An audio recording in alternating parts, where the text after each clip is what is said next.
Señor por poder entonar cánticos hacia Él, ¿verdad? Amén. Entonces vamos a pasar a la palabra del Señor. Dios bendiga la vida del obispo. Amén.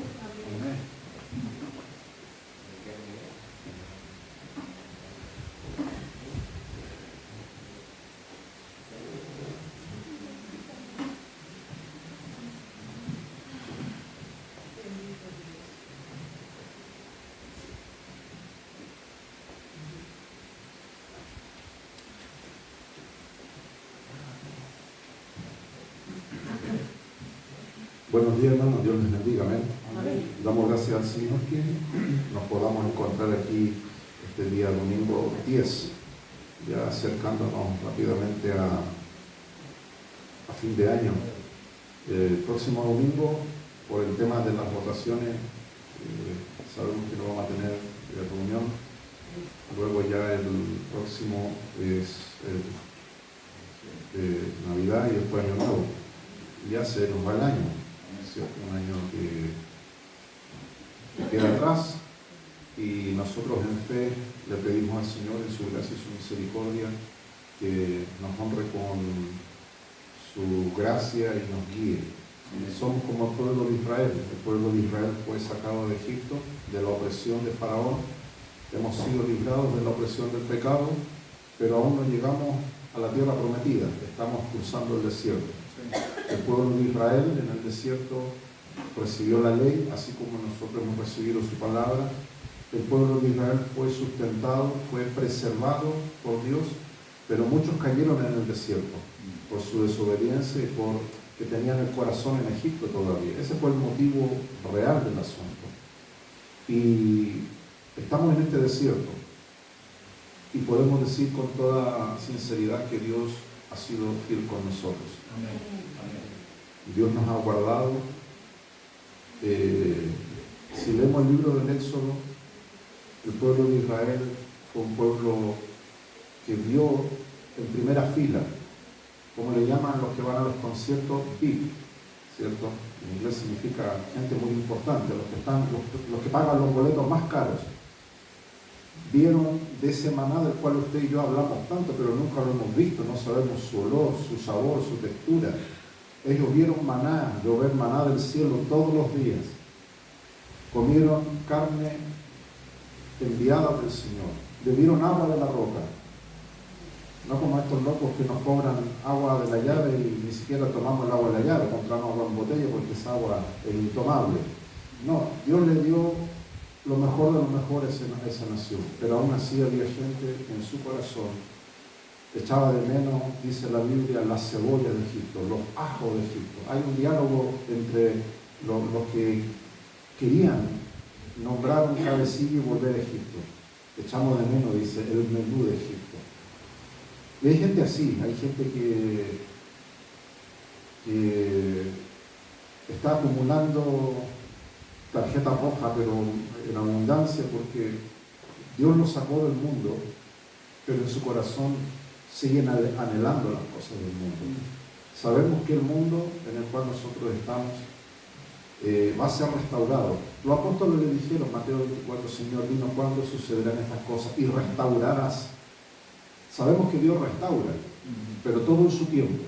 Y de hecho, a los que son medio atarantados, que quieren las cosas rápido, como los apóstoles, Jesús le dijo, no os corresponde a vosotros saber la sazón y los tiempos. Dios tiene en su calendario divino determinadas las cosas y no las va a mover por nada ni por nadie. Se van a cumplir en el tiempo preciso. Entonces, en el tiempo que nosotros estamos viviendo es la travesía, es el desierto. Y este desierto del mundo del cual nosotros estamos siendo expectantes nos trae sufrimiento. Hay poetas que vale la pena leer y otros que derechamente son tipos que tienen enfermedades del alma y de la mente. Pero los poetas del siglo pasado escribieron cosas tan reales.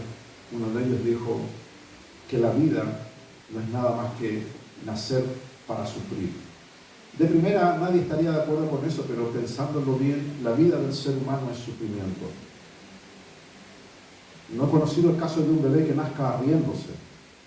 Nacen llorando los bebés, nacen en sufrimiento y toda la vida nos acompaña el sufrimiento. Si se pone a pensar usted en su existencia, en sus días, para no retroceder tantos años atrás, piense durante esta semana si tuvo al menos un día en el cual usted no haya tenido un sufrimiento, un dolor, sea físico, sea emocional, sea mental, sea anímico.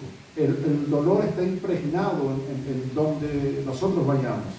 Y eso a veces a nosotros nos hace pensar y decir, ¿qué papel cumple mi fe, mi cristiandad, mi devoción, mi lealtad, mi respeto, mi compromiso, mi solemnidad a Dios? ¿Qué importancia tiene eso si hay sufrimiento? En estas fechas, como decía mi esposa, el mundo, y cuando hablo del mundo nos referimos al mundo cristiano, porque el mundo no cristiano aborrece a Cristo. Las naciones que no son cristianas, muchas de ellas, hay más de 1.000 millones de seres humanos que son, por ejemplo, del credo islámico. Ellos no te van a celebrar la Navidad, el nacimiento de Cristo. Los judíos, aunque son nuestros hermanos en la fe, ellos no celebran Navidad, ellos detestan eso. Hay muchas sectas pseudo-cristianas, los testigos de Jehová, los mormones, los adventistas, son anti-Navidad. Piense usted por qué se han vuelto muchos movimientos anti-Navidad. Porque Tercera de Juan lo dice, en el último tiempo, en el tiempo del fin, el espíritu del anticristo va a impregnar a mucha gente y dirán que él no ha venido en carne. Porque la Navidad es eso, es la encarnación. En teología se usa un término que parece chistoso. De hecho, cuando lo ocupo, una vez una persona dijo, pero qué raro ese término, nunca lo había oído. En teología se llama Cristo se humanó, tal cual. Y es un misterio. Ni los más grandes estudiosos ni académicos pueden entender este misterio de la encarnación. Cuando Cristo vio que no pudo Satán no pudo retener a Jesús en los tormentos del infierno, empezó entonces este espíritu del anticristo a posarse en el mundo, negar que Cristo ha venido en carne. A lo más la gente hoy habla, por ejemplo, de un Jesús como un maestro ascendido. Hay muchos periodistas, muchos señores del mundo cultos, ¿cierto? Siempre menciono, por ejemplo, y no es por darle propaganda, pero todo el mundo, muchos de ustedes a lo mejor lo han leído, lo han conocido en su época no cristiana, Juan José Benítez, por ejemplo, que hace poco sacó otro libro, y es muy influyente este hombre español, un periodista que según él tiene revelaciones excepcionales que están por sobre la Escritura. Hace poco sacó un libro muy nuevo, Las guerras de Yahvé, donde él dice que Yahvé es un Dios malo, despiadado. En realidad son posturas que en el mundo siempre se mueven, siempre han estado esas posturas. Lo triste es cuando cristianos, ¿cierto?, se empantanan en estas cosas, y eso es por simplemente desconocer las Escrituras. Usted y yo tenemos que tener claro que nuestra salvación comienza, ¿cierto?, como dice la Biblia en el libro de Lucas, donde se ha leído en la lectura del inicio. Cuando es enviado este ángel, ¿cierto?, a buscar a una virgen. Hay cosas difíciles de decir en el tema de la Navidad. Hay mucha gente en esta fecha, hay muchas peleas en las iglesias. Yo conozco esto porque sé, la gente discute y hay gente que dice cosas tan chistosas. Yo me río porque a veces, y me río no porque me mofe de las personas, me río porque a veces las personas en estas posturas, fuera de la Escritura, es capaz de decir cosas que no tienen ningún sustento bíblico. Por ejemplo, yo he escuchado gente discutir por el tema de la Navidad. Dice, hermano, esto no se tiene que hacer, y se desgastan en eso, pero el número es otro. El punto es que nuestra salvación comienza con la encarnación de Cristo, que Él no bajó en una canasta del cielo, ¿cierto? No bajó en una canasta del cielo, no apareció de repente ya en su estado adulto. Él comenzó todos sus procesos tal cual hemos conocido como se gesta el bebé o un ser humano en el vientre de una madre. Pero aquí viene lo maravilloso, viene lo increíble. En teología también se ocupa un término que se llama la impecabilidad. Cristo no solamente no tenía pecado, sino que no podía pecar. Usted hoy no puede pecar, no debe pecar, pero puede pecar. Pablo mismo lo dijo, el pecado mora en mí. Por eso el cristiano se debe disciplinar. Porque el más santo de los santos va a ser tentado por el diablo y por su propio deseo. En cambio, Jesús era impecable. Ese término las dueñas de casa lo ocupan para la limpieza del hogar. Va a hacer las compras y le deja al hombre la orden, la sentencia. Cuando vuelva, quiero ver impecable esa cocina. Quiero ver impecable ese baño. ¿Cierto, hermana? Estoy hablando, parece, estoy revelando secretos del hogar. Le tocó al hermano Sergio esta semana dejar impecable, parece, el patio. Significa eso, impecable. No quiero nada sucio, nada mancha. Impecable es un término teológico que no se le puede imputar pecado a Cristo. De hecho, los apóstoles lo testimonian, que no se halló engaño en su boca. Entonces, cuando Cristo nace, Él nace, ¿cierto?, con esta misión salvífica. Jesús mismo lo dice, Él tenía conciencia de esto. He venido para rescatar lo que se ha perdido. Todas las representaciones que en esta época la Navidad nos evoca es sencillamente para establecer un mensaje de salvación, para establecer este mensaje de redención. Insisto, muchas discusiones en las iglesias esta fecha. La gente se amarga y pelea y dice cosas que yo las escucho y digo, el otro día escuchaba gente discutiendo, no me gusta el árbol, decía, porque las bolitas y las esferas representan la cabeza de los decapitados y de los mártires. Y decía, Señor, dame paciencia para escuchar tanta locura. Otro dijo, no, son los testículos, decía, de los mártires. Las esferas que se ponen en el árbol. Y en serio, la gente te saca cada cosa. Yo lo que quiero que usted entienda, hermano, es que muchas de las cosas que nosotros hacemos, sin duda, son conceptos culturales. Pero la esencia, el mensaje, no lo podemos perder. Yo tengo, cuando estaba joven todavía y vivía con mis papás, en las Navidades siempre, independientemente de compartir un regalo y todo esto, era esto el núcleo de entender de que el mundo esta fecha se inclina a ese pensamiento, que Cristo ha venido a este mundo. Y muchas iglesias lamentablemente he visto cómo se oponen, y yo como maestro lo digo, me parece sospechoso, porque estos 20 años atrás muchas iglesias derechamente no lo celebraban, pero no se oponían. Hoy hay oposición en muchas iglesias cristianas a hablar de la humanidad de Cristo, porque ofende, dicen ellos. No hay que hablar de Cristo. O sea, pretenden hablar de un cristianismo sin Cristo. Les hablé de la travesía en este desierto y del sufrimiento. No puedo no pensar en nuestro Señor. Siempre nos gusta hablar de este Jesús vigoroso, de nuestro Señor Jesús que domina la tempestad. Nos gusta hablar de este Jesús que tenía un poder y una autoridad sobre la tumba de Lázaro. Y gritó a gran voz, Lázaro, sal fuera. Nos gusta pensar en ese Cristo del cual nos hablan en los evangelios, que los demonios que estaban insertos en los cuerpos de las personas hacían de que voces salieran de estas personas y dijesen, ¿a qué has venido? A atormentarnos de tiempo. Nos impresiona ese Jesús, que tenía un vigor físico del cual yo siempre he dicho, puedo tener la certeza. Y esto lo digo porque, no porque se me ocurre, porque hay mucha gente que predica cosas que se les viene a la mente y divaga. Lo digo desde la postura de que he leído, he estudiado, no solamente las Escrituras, sino de gente que realmente reverencia las Escrituras. Hay doctores, cientistas que se han convertido, valga la fe, al cristianismo y han escrito libros fabulosos sobre el punto de vista de la medicina, sobre la salud de Cristo. Fantástico. Y cuando yo leo a estas personas que te dicen lo siguiente, el cuerpo de Cristo era 100% humano, pero había algo excepcional en él, de lo cual yo comparto claramente. No creo que Jesús haya tenido los problemas de una muela picada, por ejemplo. Se me hinchó la encía. O un Jesús teniendo gastritis, o problemas articulares. Él tenía que ser, según la profecía de Isaías, un cordero sin mancha, sin defecto. De hecho, si usted lee el libro de Levítico, que es el manual del sacerdocio judío, el sacerdote cumplía una función, que era inspeccionar las ofrendas de los que iban al templo.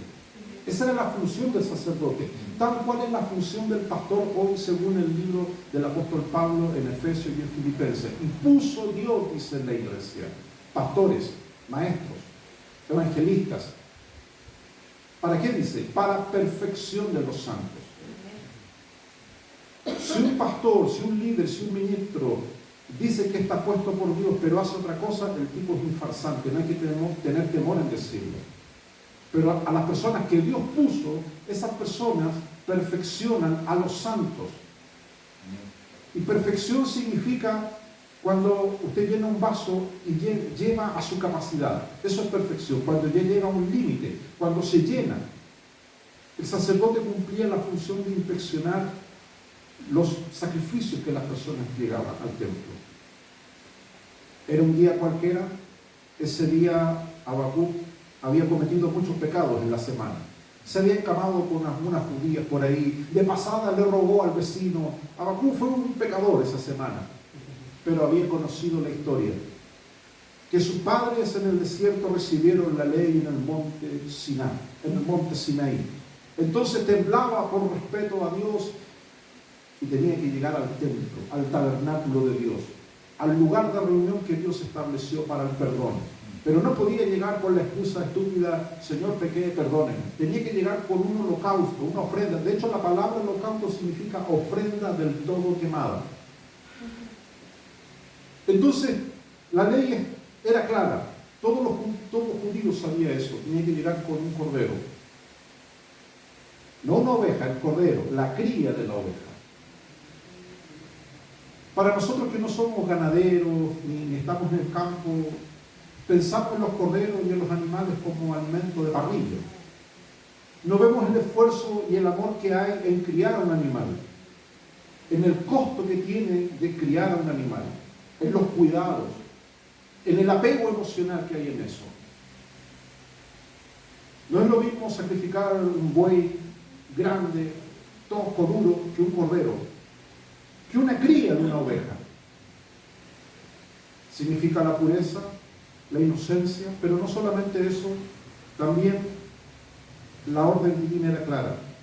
Tenía que ser sin mancha. Mucha gente llegaba con corderos defectuosos, que tal vez habían nacido ya defectuosos, con sus pezuñas torcidas, ciegos, con alguna infección. Sabían que ellos habían pecado, pero querían cumplir simplemente con el rito del perdón, para no sentir esa culpa, y llevaban ese cordero al altar y el sacerdote lo inspeccionaba. El sacerdote inmediatamente daba su sentencia: tu pecado va a seguir en ti. Dios no va a aceptar esa ofrenda. Estás intentando engañar a Dios. Mientras hubo sacerdote que respetaba a Dios, Dios trató con la nación, pero Satán se las ingenió para corromper el sacerdocio.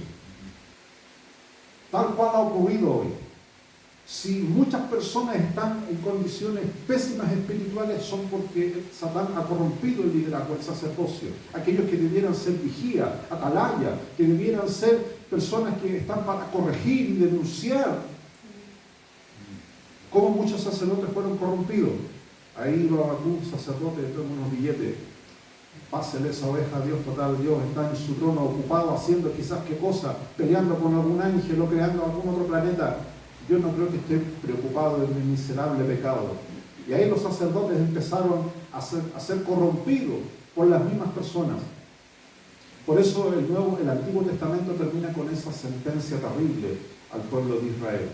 Malditos sois con maldición, dice, vosotros la nación toda me habéis robado, dice. Y no se refiere al tema de los diezmos, porque hay que entender que las comas, los capítulos y los versículos fueron puestos en la Escritura simplemente para tener un método de bosquejar las Escrituras. Hay que leer los textos como fueron completados en su origen. Y cuando Dios se queja y sale esa denuncia, es de que ellos le habían robado lo más importante que le ocurre a un cristiano. El sacerdote inspeccionaba este cordero, y si el cordero cumplía con todas las exigencias divinas, no tenía mácula, no tenía defecto, no era cosa de que ahora el pecador se iba a su casa. Siempre lo explico, porque el ritual del holocausto va a ser instaurado en el pueblo de Israel. Los judíos, usted tiene que entenderlo, no creen en Jesús y ellos están esperando al Mesías. Por ende, ellos están bajo la ley. Como ellos están esperando al Mesías, se rigen bajo el pacto antiguo. Y ellos están esperando al Mesías y están preparando, cierto, según las profecías están establecidas, reanudar los sacrificios del templo. Usted ya no está esperando un sacrificio de ese tipo. Hebreos dice que Cristo fue ofrecido una vez y para siempre.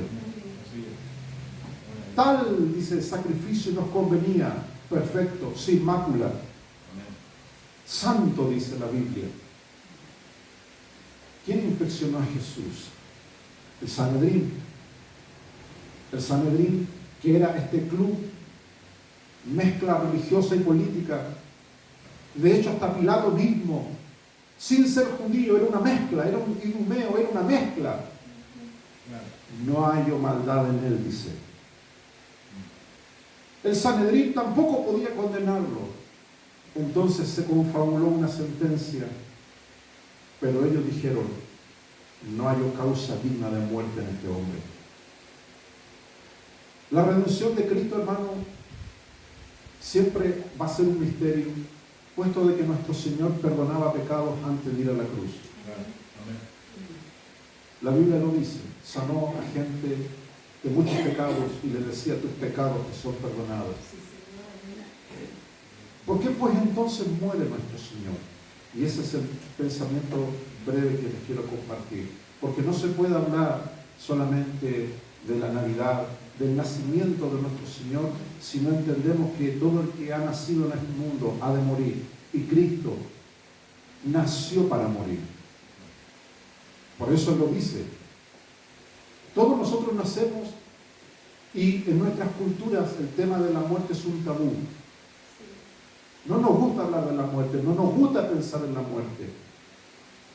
Cada vez que viene ese sentimiento de que eventualmente podríamos morir, lo llenamos con otras cosas, prendemos la tele, escuchamos la radio, buscamos con quién pelear, pero evitamos pensar en la muerte. Es algo que no nos gusta. En cambio Jesús dijo, para esto he venido, para deshacer las obras del diablo. Y la única forma de deshacer las obras del diablo era entrar en el imperio de la muerte. Porque Satanás tiene un imperio y es el de la muerte. Por eso Juan lo ve en Apocalipsis y dice, Jesús tiene las llaves, ¿de qué dice? Del infierno y de la muerte. Jesús tenía que morir porque la única forma de obtener esa llave, usted sabe lo que es una llave, es algo donde te permite accesar a otro lugar. Ahora hay llaves digitales, usted las tiene en su celular para entrar al banco. Eso es una llave, te permite entrar a otro lugar. Satanás tiene las llaves, las tenía y Cristo se las quita. ¿Cuál es esa llave? Mateo 26, 36.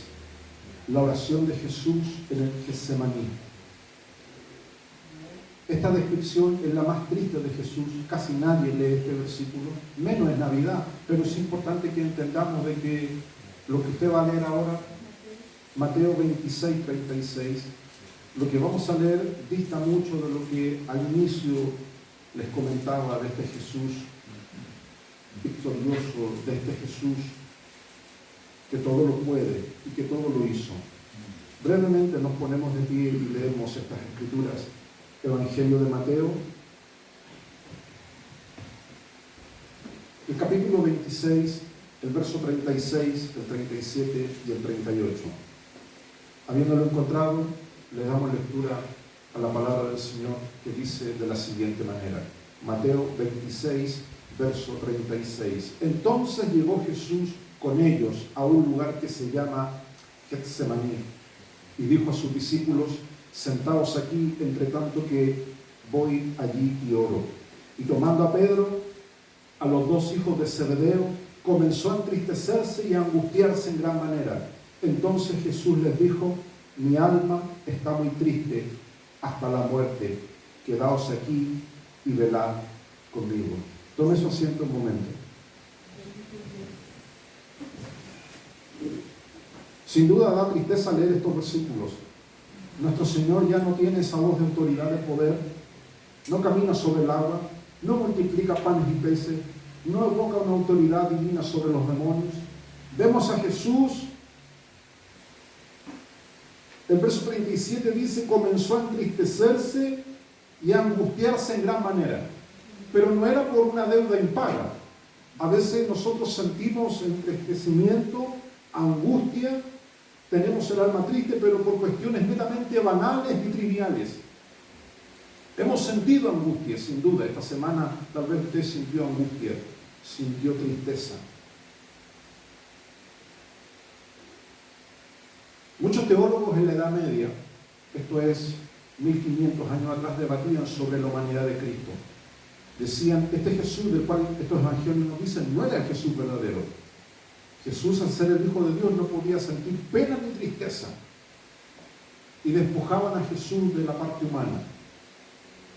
Y se levantaban grupos heréticos que hacían ver de que Jesús tenía apariencia humana, pero en el fondo no era humano.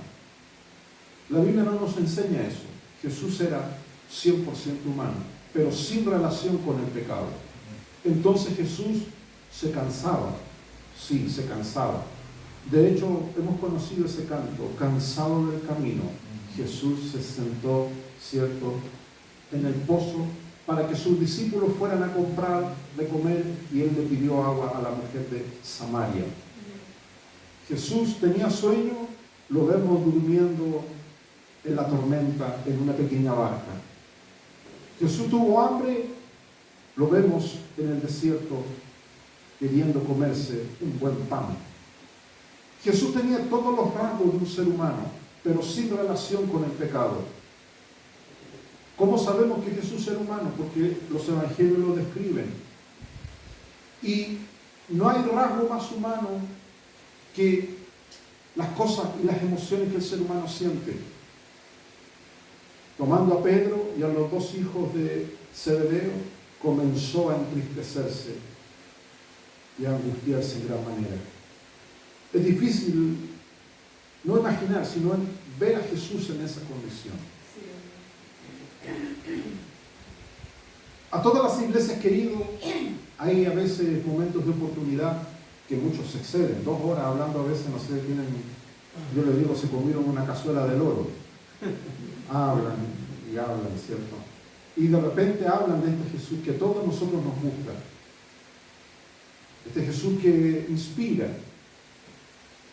Este Jesús humano que habitó entre nosotros, pero todos omiten o tienen temor en hablar de este Jesús que también saboreó hasta la última gota de la tristeza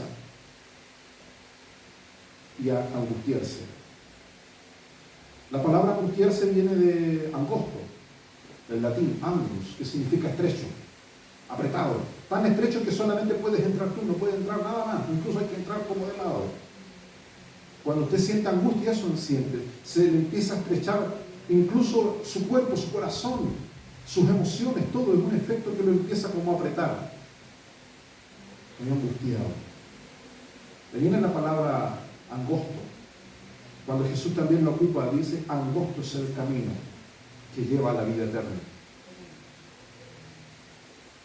¿Por qué Jesús se angustió? Yo he escuchado teólogos importantes que han dicho tenían miedo de morir y de enfrentarse a los diablos, a los demonios. Pero otros responden: es difícil porque Jesús se enfrentó a los demonios. Tenía autoridad sobre ellos. Los demonios lo reconocían.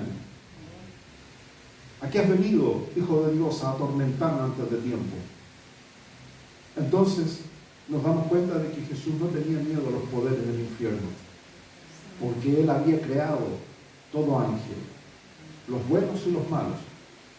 Jesús, en el libro de los Efesios, Pablo dice que por Él y para Él fueron creadas todas las cosas. No pretendo que en esta mañana analicemos en profundidad este pensamiento, porque es algo que nos debe acompañar en nuestra reflexión diaria como cristianos. Jesús no solamente era y fue nuestro Salvador, sino que en términos puramente bíblicos era el Creador entre nosotros, caminando. De hecho, el profeta Isaías lo dice y lo describe. Él era el Emmanuel, que se traduce Dios con nosotros. Eso era Cristo. Cuando vemos a Cristo caminando por los campos, sacando espigas, no era como la gente lo veía, un rabí, un judío sacando espigas. Era el Creador. Cuando la Biblia dice que Jesús comenzó a entristecer y a angustiarse, era prácticamente horas antes de que Jesús estuviese pendiendo entre el cielo y la tierra. Horas. A las 9 de la mañana del día siguiente Jesús ya iba a ser ejecutado. Jesús sabía. No es que Jesús dijo, qué terrible, qué es lo que está pasando. Jesús dice que Él sabía. Jesús sabía que estaba llegando el tiempo del fin. Estaba terminando su vida terrenal. Pablo dice que Jesús era el perfecto Adán. Perfecto. Sin defecto. Era como Juan lo avisó, como Juan lo anunció. He ahí el Cordero de Dios que quita el pecado del mundo. Jesús no tenía defectos como persona, como hombre. Mucha gente me pregunta, me dice, pastor, obispo, o como me quiera decir, ¿en el cielo veremos a Dios? Sí, pero primero veremos a Cristo. Le veremos, dice, cara a cara. Y Él estará sentado a la mesa. Se lo dice a sus discípulos. No beberé más del fruto de la vid hasta que esté sentado con vosotros en la mesa en el reino. O sea, Jesús, el cuerpo terrenal que Él tuvo y después glorificado, se le otorgó. Dice la Biblia que está sentado a la diestra de Dios. Hay mucha gente, y con esto no me cierro a estas experiencias que hoy he tenido, y no solamente hoy, sino a través de la historia, hay gente que ha tenido experiencias con Jesús. Han habido casos increíbles de gente que realmente está en comunión. Algunos han sentido un toque, un roce, una palabra, de cualquier manera. No es para todos, sin duda. Hay mucha gente que también esto lo cuestiona, puesto de que vivimos en un mundo lleno, plagado de actividad maligna, espíritus impostores, diablos que se visten de luz y se hacen pasar por cualquier cosa buena. De hecho, Jesús lo dijo, en el tiempo del fin vendrán falsos cristos. Jesús lo dijo, falsos cristos. Vendrán personas o entidades que se harán pasar por mí. Por eso es muy importante que usted y yo como cristianos permanentemente estemos chequeando nuestra comunión con Dios. Porque si al diablo a alguien le gusta imitar, es precisamente a Cristo. Mucha gente que ha recibido milagros, me lo preguntaba el otro día una persona, ¿qué ocurre con estas personas que reciben milagros cuando van a las mandas? Sobre todo ahora que van a hacer estas peregrinaciones. Yo le digo, no hay que tener temor en decirlo, son falsos milagros. Porque un verdadero milagro le da la gloria a Dios. Un verdadero milagro produce un encuentro real con Dios. Satanás hace milagros. Pero son milagros que hacen que las personas vuelquen un corazón a la idolatría. Un corazón que los encadena a estas entidades malignas.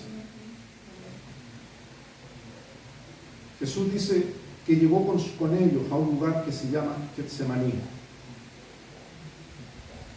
Jesús sufrió en un huerto.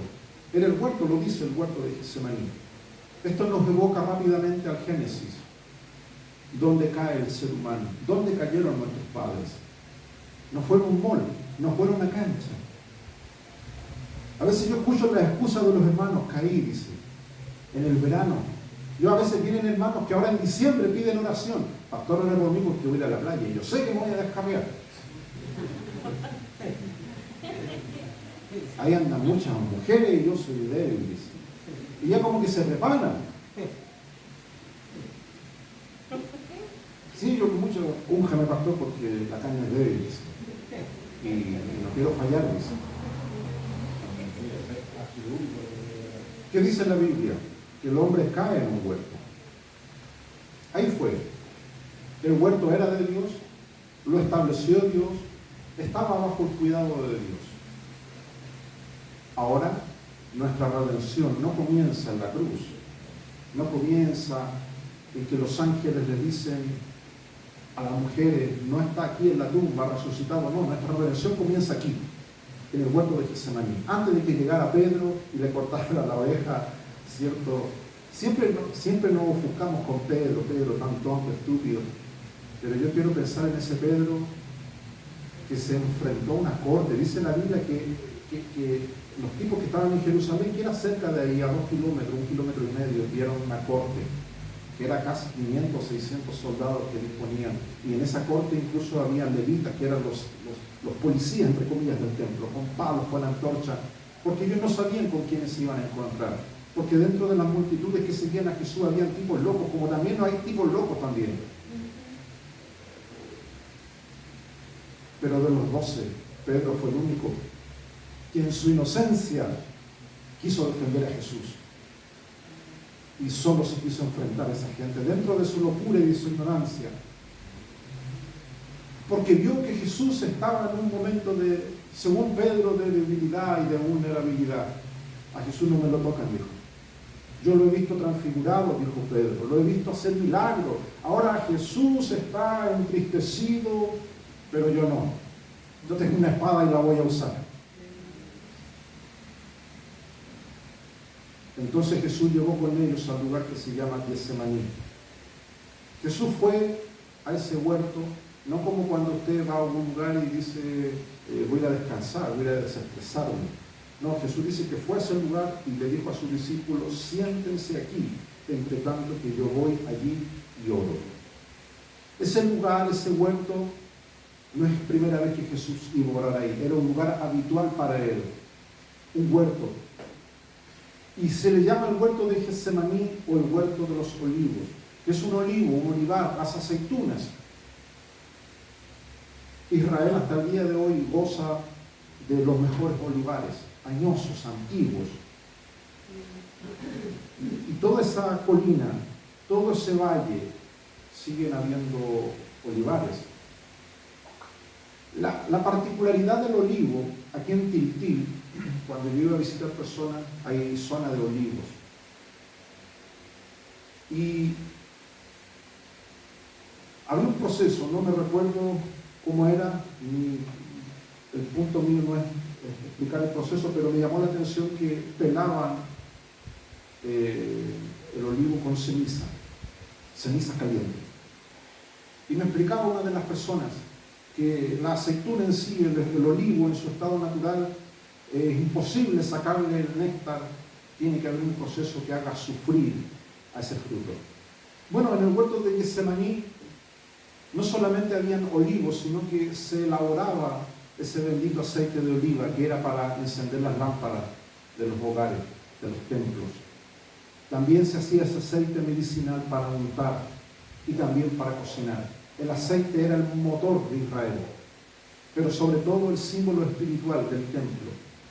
Samuel dice, cuando David estuvo a punto de ser herido en la batalla, ya era viejo ya, pero el tipo tenía ganas de pelear, y en una vez casi lo agarraron y casi recibió una herida mortal, y sus generales dijeron, no vas a salir más a la batalla, no sea que se apague la lámpara de Israel.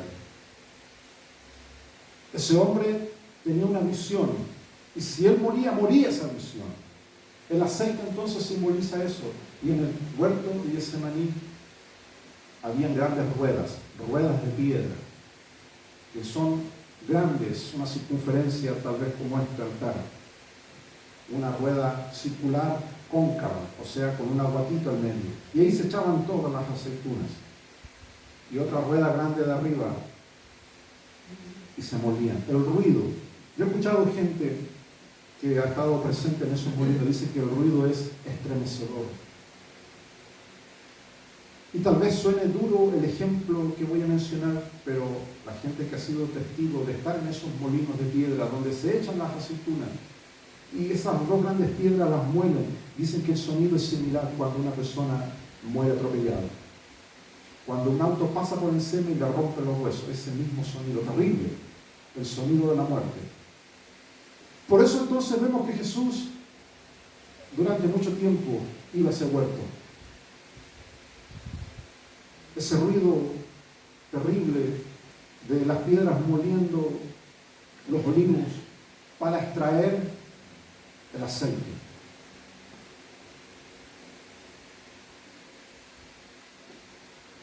Sentados aquí, entre tanto que voy allí y oro, tomando a Pedro y a los dos hijos de Zebedeo, comenzó a entristecerse y a angustiarse en gran manera. Entonces Jesús les dijo: mi alma está muy triste hasta la muerte, quedaos aquí y velad conmigo. Nosotros hemos conversado con personas que tal vez nos han dicho lo mismo: tengo mi alma triste. Pero como dicen los niños, ni fu ni fa nosotros. Bueno, arréglatela solo. ¿Cuánta gente nos ha llamado y nos ha dicho eso? Tengo un problema, un problemón, y estoy como Jesús igual, entristecido, angustiado en gran manera, mi alma está muy triste. Pero nunca vamos a sentir lo que esa persona siente. Ahora, cuando nosotros nos vamos al Evangelio de Lucas, Lucas 22, verso 43, si me acompañan brevemente y luego vamos a pasar a orar. El Evangelio de Lucas también narra esta visita, última visita de Jesús al huerto de Getsemaní. Lucas 22, verso 43.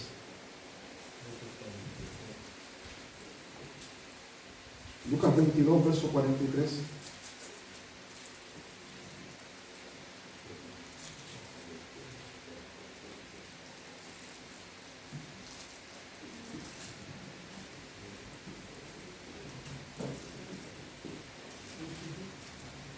Lucas 22, verso 43. Dice, Lucas 22, verso 43, Jesús estando en el huerto. Lucas añade otro incidente que ocurre en el huerto que Mateo no lo menciona. Y se le apareció un ángel a Jesús, un ángel del cielo, para fortalecerle. Y estando Jesús en agonía, oraba más intensamente, y era su sudor como grandes gotas de sangre que caían hasta la tierra. Lucas nos explica algo, hermano, que cuando una persona, porque Mateo 26 nos dice que Jesús estaba entristecido, angustiado en gran manera y su alma triste. Quiero que comprenda esto, porque es una ley espiritual. Cuando usted está en esos estados de ánimo, en el mundo espiritual ocurren dos cosas. Los diablos, los demonios, hemos hablado en otras ocasiones de su jerarquía, agarran un tenedor, una cuchara, un mantel, que estos que se ponen aquí para cenar, y dicen: hoy día voy a comer rico. Lo voy a volver a explicar, porque los diablos, los demonios se alimentan de estas cosas malas. Por eso le ha pasado a usted de que si usted tiene una pena, una angustia, y usted no se la saca, le va a venir una sobre otra. ¿Le ha pasado eso? Y parece que usted no lo suelta y parece que lo atrapa, es como una ola. ¿Qué comen los diablos? ¿Qué comen los demonios? Ellos no van aquí al McDonald's a comerse la cajita feliz, no. La cajita feliz de usted. Ellos están detrás de usted. Y dice: hoy día al hermano Carlos le voy a dar, pero como tambor de indio, pum, pum, pum, pum, pum, hasta que se ponga triste, se angustie, le pase. Y esas, porque estas, hermanos, son emociones. Entienda la analogía del huerto de Getsemaní. de los olivos se saca el aceite. Cuando un ser humano sufre por las situaciones que sean, se angustia, se entristece, es algo del alma, pero que permea en el cuerpo. Todos los que estamos presentes y todo ser humano cuando siente angustia, pena, después se transforma, como dicen los doctores, en algo psicosomático. Tu psique, que es tu mente, le empieza a dar órdenes al cuerpo. Hace 2 días atrás te sentías vigoroso como un toro, como un buey. Las hermanas se sentían Barbie, Yayita. Se sentían la misma universo. Pastor Willy también se sentía como Sansón. Tengan cuidado con los dulces, pastor, porque él está comiendo dulce ahí. Contrólese. El pastor Rodón, yo le dije cuando entró, porque lo vi hasta más cachetón, a mí que se anda comiendo una chorrillana escondida por ahí en el camino. Cuando uno está triste, cuando uno está en problemas, tú te das cuenta que tu cuerpo empieza a sentir las consecuencias. Cuando tú estás alegre, estás contento, la gente inmediatamente lo nota.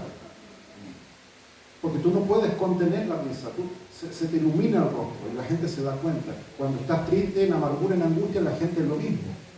La pregunta que tú no quieres oír, ¿qué te pasa?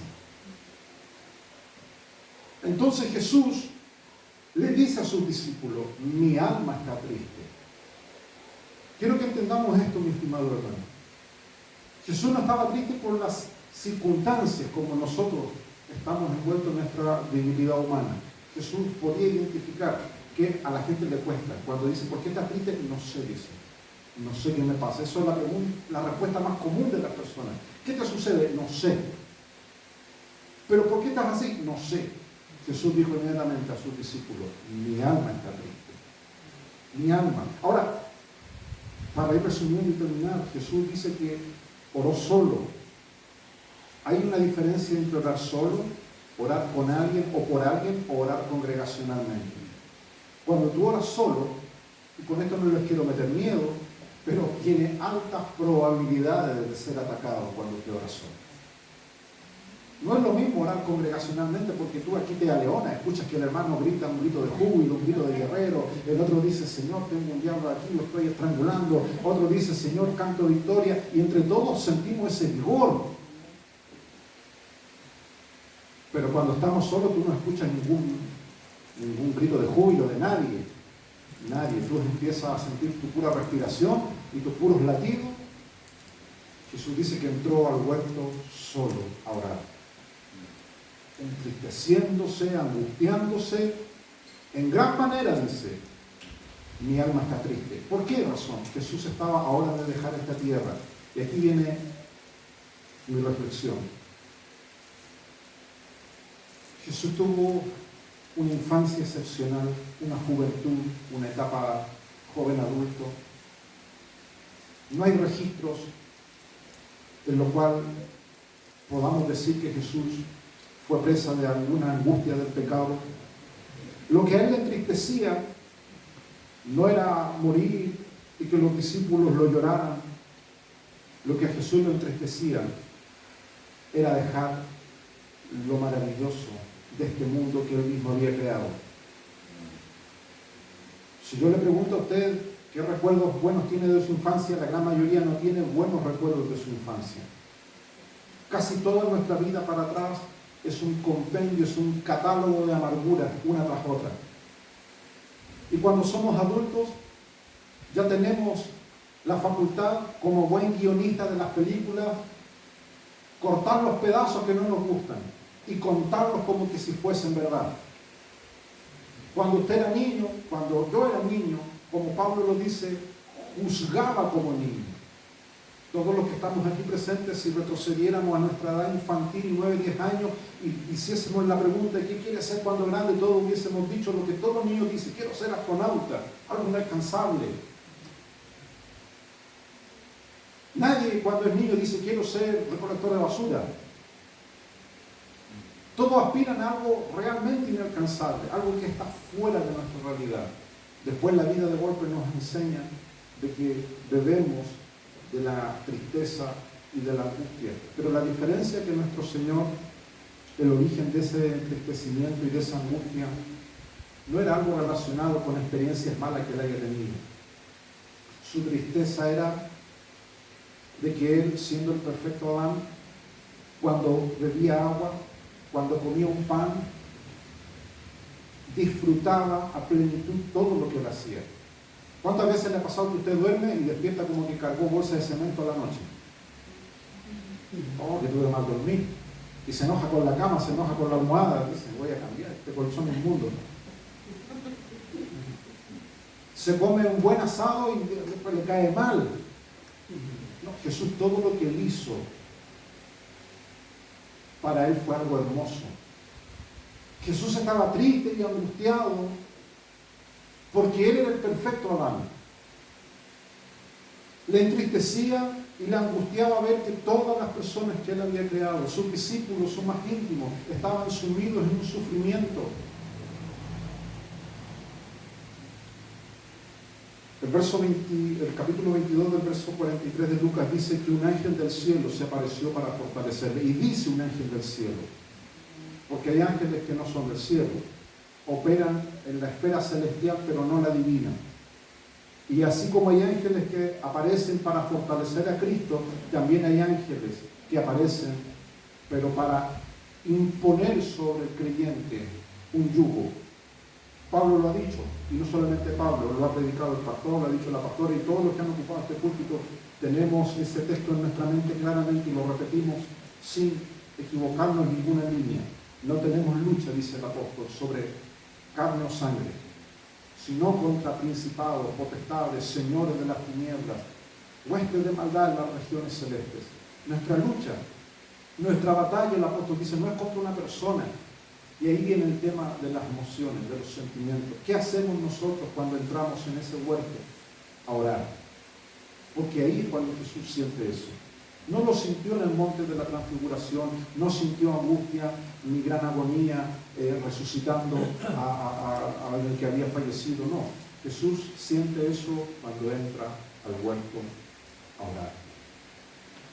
Y estando en agonía, dice. En Mateo 26 habla de entristecerse, de angustiarse, pero aquí ya habla de la agonía, que es el tercer nivel más profundo de todo estado de ánimo.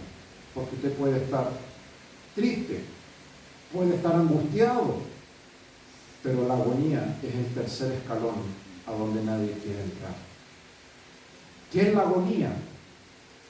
Es lo distinto que usted ve cuando va al estadio, por ejemplo.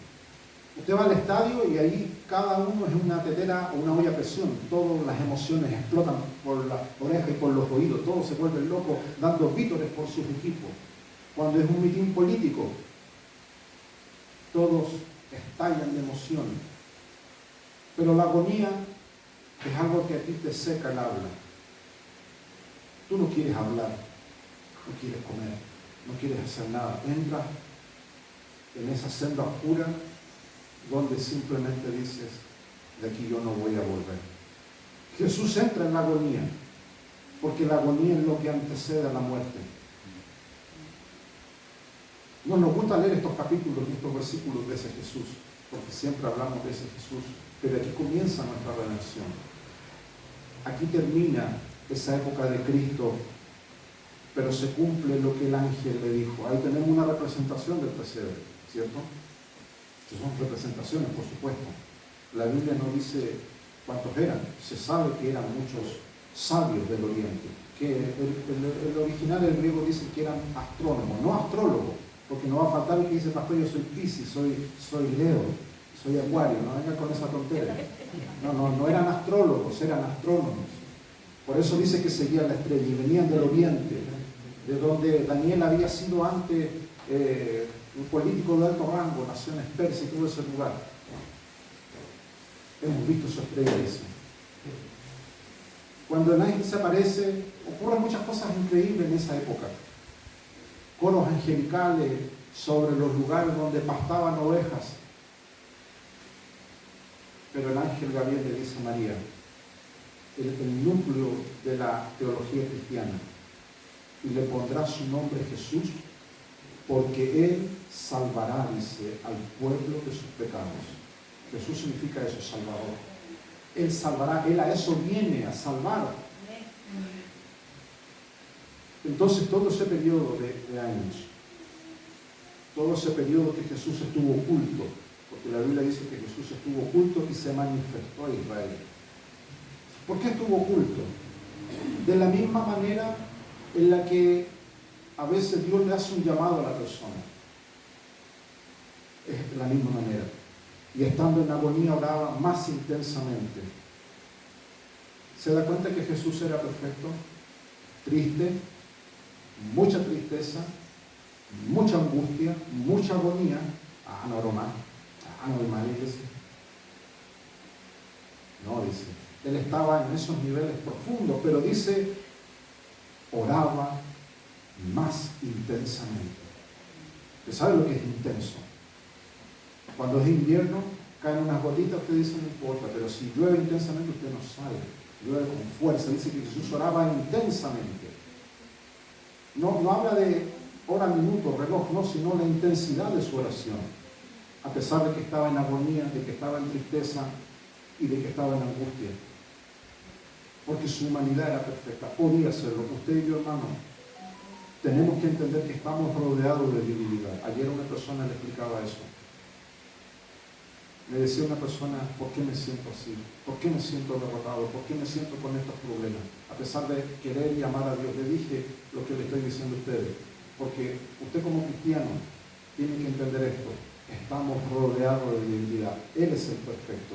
Cristo es perfecto. Usted y yo no somos perfectos en el aspecto humano. Vamos camino a la perfección. Pero este cuerpo que usted tiene necesita ser, como dice la Biblia, glorificado, transformado. Cuando estemos en el cielo, estemos con nuestro Señor, no vamos a tener ningún rastro de angustia, de pena, de tristeza, absolutamente nada.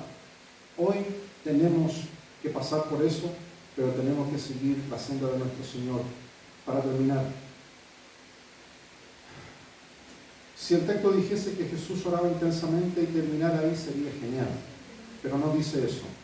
Ocurre algo que ha hecho que muchas personas escriban mucho sobre esto, y era su sudor como grandes gotas de sangre que caían hasta la tierra. Jesús oraba de pie, y sin duda Pedro y los hijos de Zebedeo fueron los únicos testigos de esta situación. Ver a Jesús ya no como en el monte Hermón, no como en el monte de la Transfiguración, donde dice que sus vestidos fueron gloriosos, más fuertes que la luz del sol al mediodía. No, ahora ven a Jesús sudando. Era de noche, era de madrugada, no era un sudor producto del sol. Jesús no estaba cargando un madero. No se menciona que Jesús suda cuando carga el madero. Aquí era producto de una agonía. Y dice que su sudor eran como grandes gotas de sangre. Sabemos que Jesús sangra después cuando le ponen la corona, lo primero que empieza a brotar de él. Antes de que le claven sus manos, ya Jesús comenzaba a sangrar, ¿cierto? Los que saben de anatomía humana saben que la parte más delicada de un ser humano, de la piel, es precisamente esto. Es tan fina esta parte. Fina, delicada, la epidermis, las capas de la piel.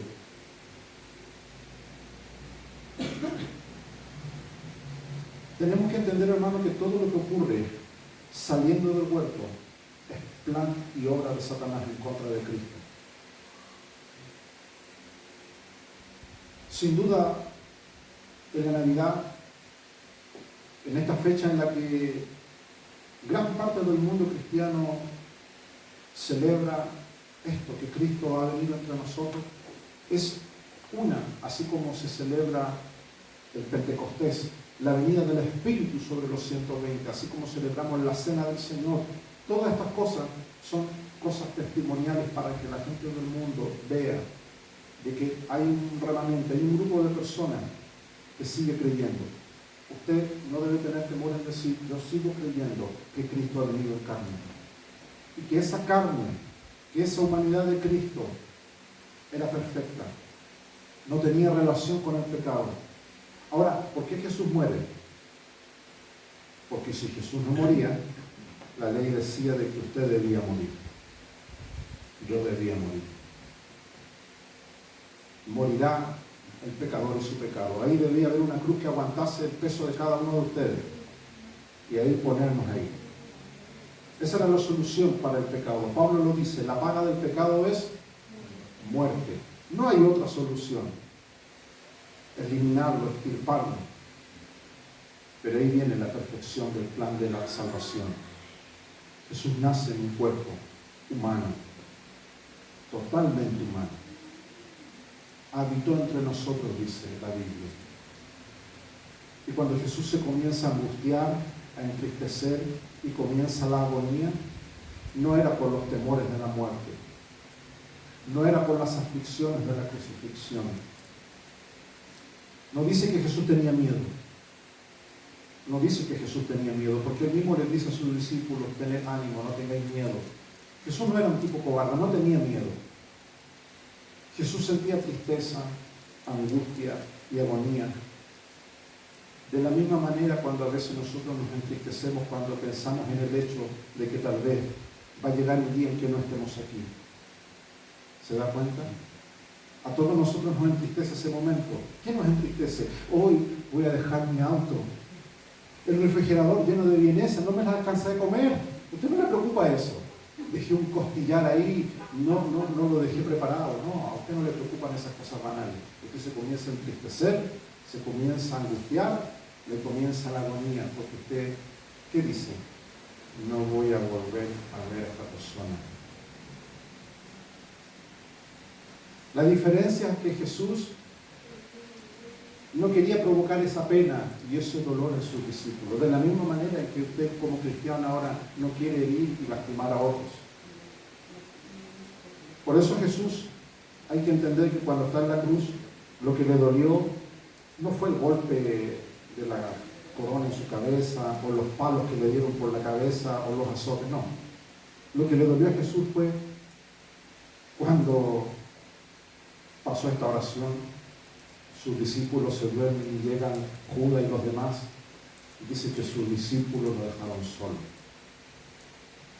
Eso a Jesús, eso fue lo peor de lo peor, ese ya era el otro nivel después de la agonía. Y Jesús dijo en su humanidad, bueno, Dios va a estar conmigo.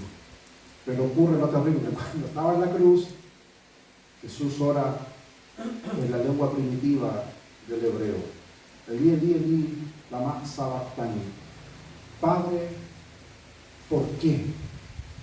No dijo por qué me dejó Pedro, por qué me traicionó Judas, por qué, no. ¿Por qué tú dices? ¿Por qué me abandonaste? Y lo más increíble es que Dios no responde. Dice la Biblia que viene penumbra. Ya no eran los coros angelicales cuando Jesús era bebé, ya no estaban estos sabios del oriente con cofres llenos de oro, de mirra y de incienso, no, todo eso. Y Jesús entiende de la misma manera en la que usted tiene que entender. Algo que en nuestra vida cristiana es difícil de que lo entendamos. Jesús dice, ¿por qué me has desamparado?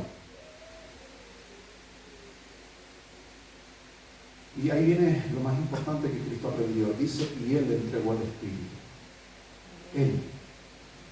Él decide.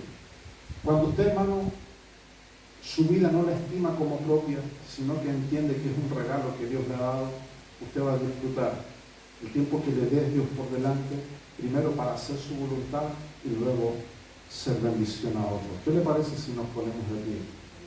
Vamos a darle gracias al Señor por esta palabra que hemos recibido en esta mañana. Cuando usted sienta tristeza, angustia o algo de estas cosas, lea esta porción de Jesús en el huerto de Getsemaní. Y si la Biblia dice que un ángel del Señor vino a fortalecer a Cristo, usted pide esa fortaleza también. Si Jesús, siendo perfecto, necesitó que un ángel del cielo venga a fortalecerse, no nos podemos nosotros agrandar. No, si yo puedo solo, no, usted no puede solo, yo no puedo solo. Pide esa fortaleza del cielo. Dígale, Señor, ayúdame. Ayúdame porque esta tristeza, esta angustia, esta agonía me está sobrepasando. Y déjeme decirle que ese ángel del cielo va a venir y le va a fortalecer. Cierra sus ojos y oramos al Señor en esta hora. Padre, te damos gracias, Señor, en esta mañana, porque tu palabra, Señor, es el alimento para nuestras vidas. Ella nutre, Señor, nuestras raíces del alma. Nos hace beber, Señor, Dios mío, de esta esperanza gloriosa de que algún día, Señor, estaremos gozando, Dios mío, de la restauración de nuestra propia vida, Señor. No tendremos angustia, no tendremos tristeza, no tendremos nada, Señor, pero tú serás el modelo. Tú estuviste, Señor, en medio nuestro, gustaste los sabores, Dios mío, de los tormentos, pero tú eras justo e inocente. No lo merecías, pero demostraste, Señor, obediencia. Obediencia, Señor, que nos dio redención. Ayúdanos, Señor, a entrar a ese huerto, a orar como tú orabas, Señor, con intensidad, a recibir esa visitación celestial, Señor, para que nosotros podamos, Dios mío, el año que viene y el tiempo que nos permita por delante, tener la bendición, Dios mío, de ser testigos, Señor, de que usted está en nuestras vidas y en medio nuestro. Bendiga cada hogar representado en esta hora, cada familia, Señor, que se ha dado cita este día domingo para venir a bendecir el nombre y traer tu palabra. Le damos gracias por tu misericordia. En el nombre bendito de nuestro Señor Jesús. Amén. Gracias, Jesús. Dios les bendiga, hermanos. Tome su asiento. Guarde esta palabra en su corazón. Dígale al Señor que Él tome lo que hay en su corazón. Amén. Amén. Que el Señor bendiga su palabra.